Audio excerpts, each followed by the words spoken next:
Hi. Hi there. How's everything? Uh, so Joe, what should we be doing today? ACT again?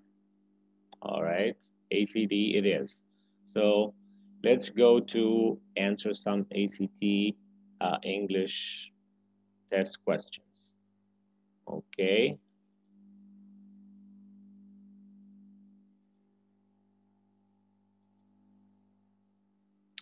All right. An American griot.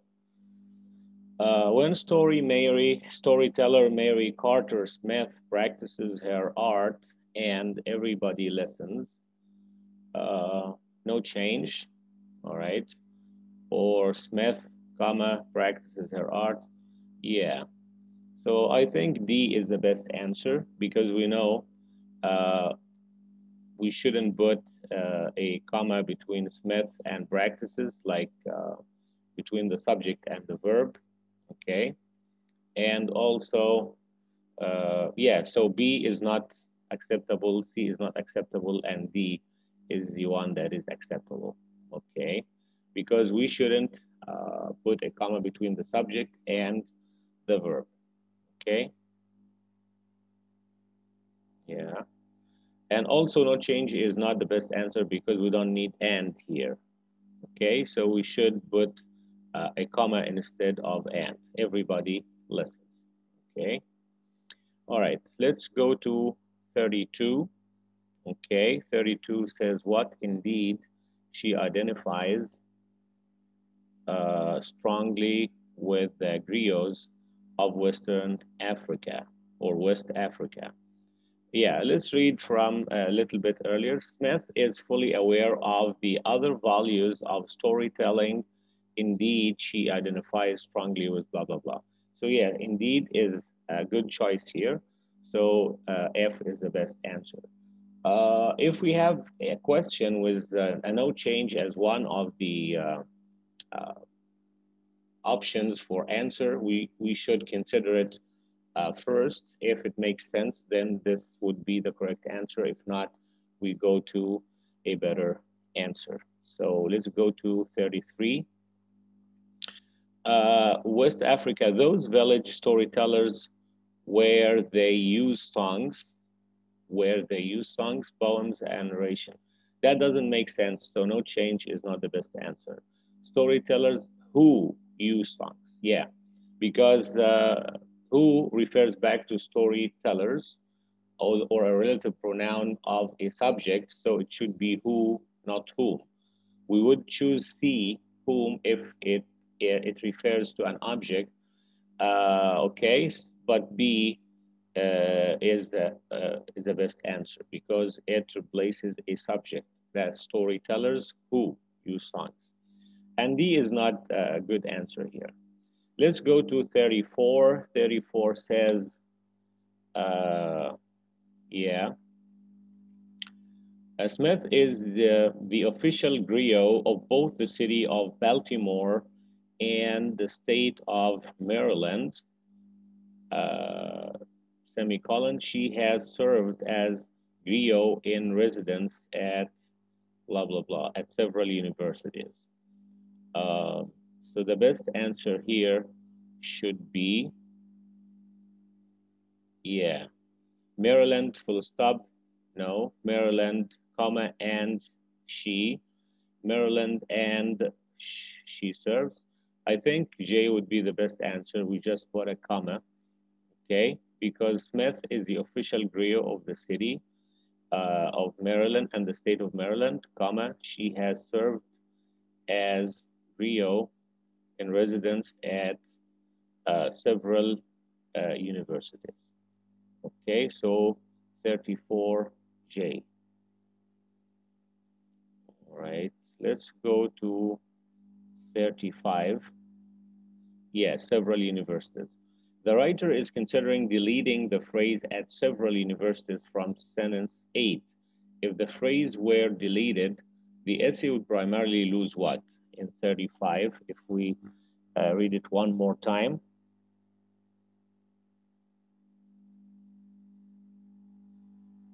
She has served a griot in residence at several universities. If we omit several universities, it would lose an essential link to the paragraph, a contrast for purpose of making a comparison, information that qualifies the term grew in residence. Yeah, so I think that is the best answer. Okay, if we omit in several or at several universities, then uh, there is no qualification for or the term grew in residence. All right, so let's go to 36. Which of the following words or phrases from the preceding sentence is least necessary? Okay, and so can be omitted. Least, not most necessary, or yeah, least necessary. So the 36. Okay, let's read it. Though Smith has been interested in theater since her youth, her recognition of her own talent grew gradually. She worked for 30 years as a teacher and librarian in the field of education. Okay, that's easy. So being a teacher, this means in the field of education. So in the field of education would be the least important detail here because teachers usually work in the field of education. So it doesn't add any more information. So H is the one that can be deleted without affecting the meaning of the sentence. Okay. If we move to 37, let's read it here. Uh, Everything from social satire to her retelling of Cinderella. Okay. Yes, here. As Cindy Ellie, uh, a poor African American girl whose rags are transformed into blah, blah, blah. Okay, so, okay, Cinderella as Cindy Ellie, comma, a poor African American girl. So it makes sense here. We should not say Ellie and then period A, or Ellie and then semicolon, or Ellie, she was a. So the way it is now, a retelling of Cinderella as Cindy Ellie, comma, a poor African American girl whose rags, blah, blah, blah. So it makes sense. As we say, if you read the underlined part and it makes sense the way it is, so no change is the best answer. Don't go for any other choice. So 37A would be the best answer. If we go to 38, okay. At this point, the writer is considering adding the following true statement. In high school, Smith was a member of both the drama and speech clubs. Should the writer make this choice, okay, or this addition? Yes, because it supports the idea that Smith was telling stories. Yes, because it supports the idea expressed earlier that Smith organized theater. No, because it contradicts the point made earlier that Smith worked for 30 years at the theater. No, because it distracts the reader from the main focus of the paragraph and doesn't logically fit at this point in the essay. Okay, let's just read a little bit from the beginning of this paragraph. Though Smith has been interested in theater since her youth, her recognition of her own talent grew gradually. She worked for 30 years as a teacher and librarian in the field of education. Yeah. So he says that her interest uh, grew for that, grew uh, uh, bit by bit, okay, or her recognition of her talent grew bit by bit. So this is the main focus of the paragraph. So adding this piece of information here would be a distraction from the main point of this paragraph. So we'd say J, no, because it distracts the reader from the main focus of the paragraph. And actually, it doesn't add much because he says earlier that she um, has been interested in theater since her youth. Okay, yeah. All right, let's move to 39. Yeah, 39. Okay. Smith realized the extent of her gift when her friend Alex Haley, who gradually gathered essential material, blah, blah, blah. Yeah. Should we make it with no change? Who had gathered essential? Okay. Or friend Alex Haley, B. All right. Or friend Alex Healy, who had gathered uh, essential critical material critical to writing his this novel in Gambia began. Okay, so I think we should choose D because her friend Alex Healy and then comma who blah blah blah blah blah then began to refer. So the whole phrase would be like a parenthetical phrase starting from Alex Healy or Halley, comma, and then goes all the way to began. So this would be a parenthetical sentence, which functions as a relative phrase. Okay, it's a parenthetical that serves as uh, a relative phrase. So we could as well just omit it altogether, and it would read, "When her friend Alex Healy began to refer to her as my American griot." So the best answer here is D. If we go to 40, yeah, all right. Um, yes, okay. Essential material critical to writing, okay. Critical to writing his best selling novel roots, blah, blah, blah.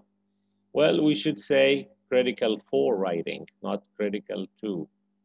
Yeah, or material for his. So critical to writing is uh, not needed here. We should just say for.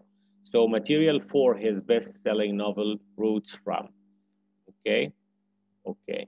So the best answer is G. Okay. So if we say, for example, material important to his best-selling or that was essential to, well, it's just the material for his, okay, had gathered essential material. So essential here, we don't need to add important or essential one more time. This would be wordiness. And as you know, if we have 3 or 4 choices that basically has the same meaning with one as a shortest answer, we would usually opt for the shortest answer. The shortest answer here would be for, material for his best-selling novel, because critical to writing is important, is equal to important to, is somehow equal to, that was essential to. If you read a little bit earlier, he would say, had gathered essential material. So we don't need to say essential material that was essential to. That would be repetition for no reason. That would add nothing to that choice. And it would be also wordy, which is not appreciated on the ACT or SAT test. So we might as well just forget about these choices and go for G, which is the best and shortest answer. Okay, moving on to 41. He says here, uh, yeah, began to refer to her as my American griot, comma, this was a revelation to Smith. So should we say we leave it as it is, or should we use griot, inverted commas, that was a revelation, or griot, period. This was a revelation to Smith, or griot, comma, was a revelation to Smith. So if we read it again, began to refer to her as my American griot, That's a complete sentence. So we should add comma, a full stop or period, and then we should start a new sentence saying this as a capital letter was a revelation to Smith. So the best answer is C. Okay, let's move now to 42. Hearing that was like a man who has shoed horses all his life being told, you are a blacksmith, she recalls. Given that all the choices are quotations from Mary uh, Carter Smith, which one would best support the argument the writer is making concerning Smith's belated discovery of her own talent? That is, a late discovery of her talent. Should we leave it as it is, as a no change? Yeah, let's just read it one more time. Hearing that was like a man who has shoed horses all his life began being told, you're a blacksmith, she recalls.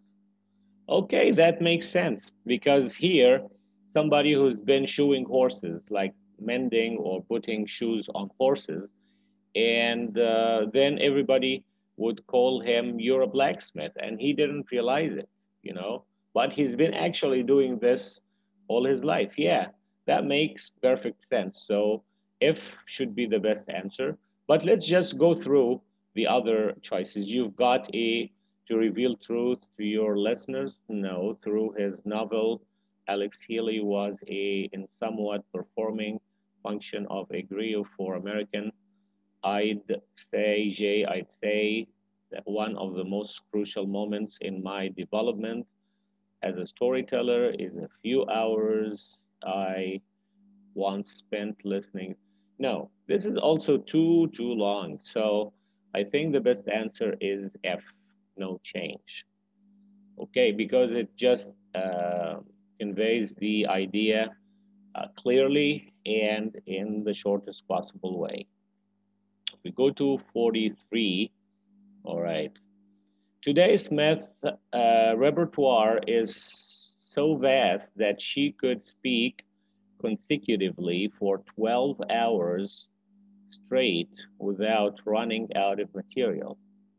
No change, continuously nonstop, perpetually omit the underlying portion. Yeah, so vast that she could speak for 12 hours straight. So if you say 12 hours straight, that would be consecutively. So we don't need to repeat something again without adding anything. So omitting the underlying portion is the best answer. But virtually, continuously, and consecutively is the same as 12 hours straight, meaning without a stop. So that won't add anything to the sentence. Remember, wordiness and repeating the same word again in other words, using synonyms, will not add anything to the sentence. And it's not, wordiness is not appreciated in the ACT or SAT test. So we would go for D, which is omitting that word consecutively. Sorry, because it doesn't add anything new to the sentence. Then we move to 44. Here it says, running out of the material. It's unlikely she would ever attempt such a feat.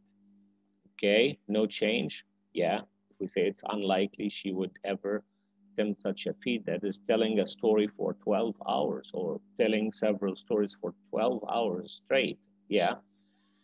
Or should we say it's unlikely, comma, it's unlikely, J. This is a possessive pronoun, so it's wrong. It's unlikely, comma, she.